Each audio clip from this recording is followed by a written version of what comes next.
Siapakah musuh yang berada di belakang mereka? Bismillahirrahmanirrahim. Di antara hadis Nabi Muhammad SAW tentang akhir zaman, terdapat sebuah riwayat yang selalu mengundang rasa penasaran. Nabi bersabda bahwa kaum muslimin akan mengadakan perjanjian damai dengan bangsa Rum.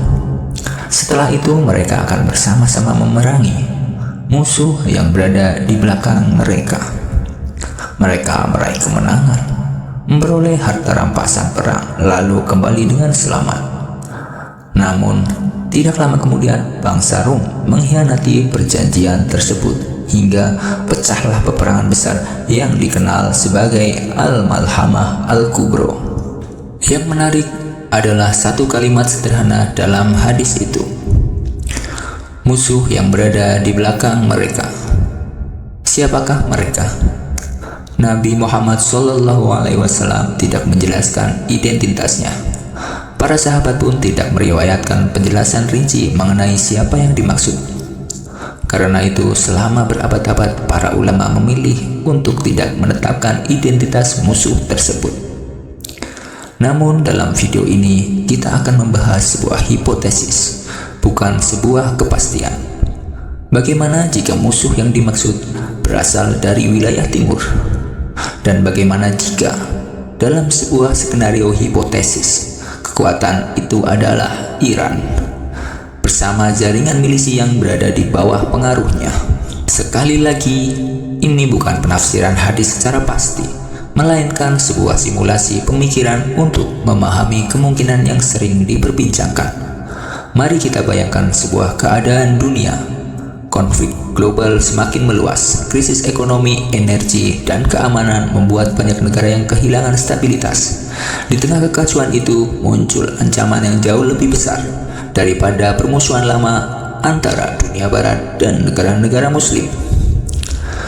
Ancaman ini datang dari arah timur kawasan Timur Tengah. Dalam skenario hipotesis ini, Iran bersama kelompok-kelompok bersenjata yang berafiliasi dengan memperluas pengaruh secara militer hingga mengancam jalur perdagangan internasional, pusat-pusat energi, dan kota-kota suci. Situasi menjadi semakin genting. Musuh lama terpaksa bekerja sama. Negara-negara yang selama ini saling berhadapan akhirnya membuat kesepakatan sementara. Kaum muslimin dan bangsa Rum memiliki musuh yang sama. Perjanjian damai pun terjadi.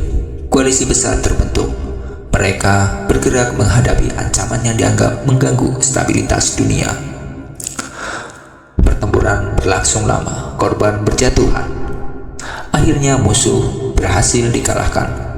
Koalisi itu pun menang. Seluruh pihak merasa bahwa perdamaian baru saja dimulai. Namun justru disinilah hadis Nabi Muhammad SAW menggambarkan perubahan besar. Setelah kemenangan diraih, bangsa Rum mengangkat simbol agama mereka. Seorang dari pihak Rum berkata, "Salib telah menang, salib telah menang."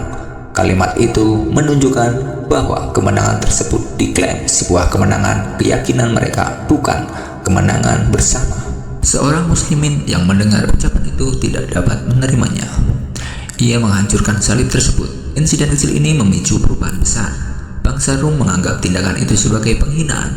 Perjanjian damai pun akhirnya berakhir. Mereka mengkhianati kesepakatan. Pasukan besar dikumpulkan, 80 panji dikibarkan atau 80 bendera dikibarkan.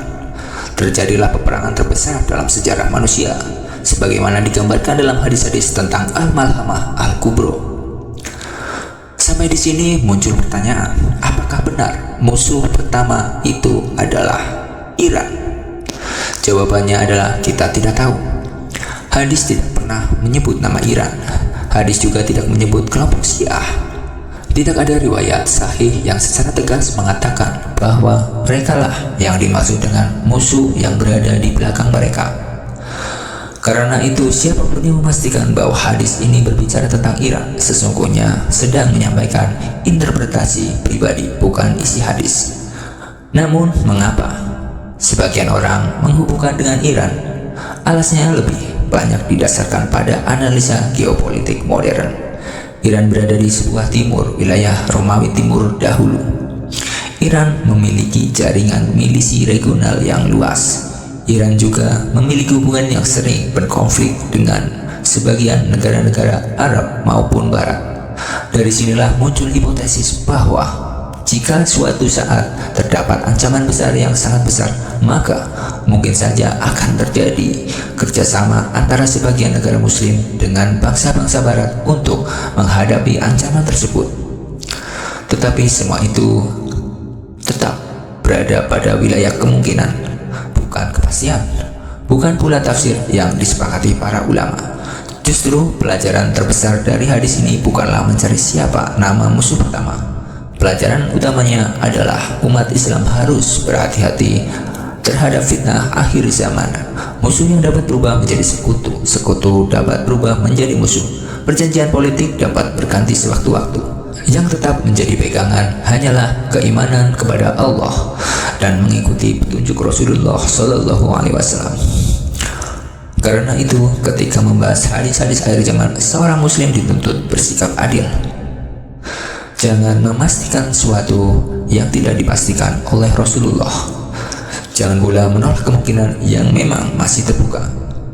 Biarkan nas tetap berbicara sebagaimana adanya. Dan ketika memasuki wilayah analisa atau hipotesis, jelaskan kepada masyarakat bahwa itu hanya sebuah kemungkinan, bukan sebuah kepastian agama.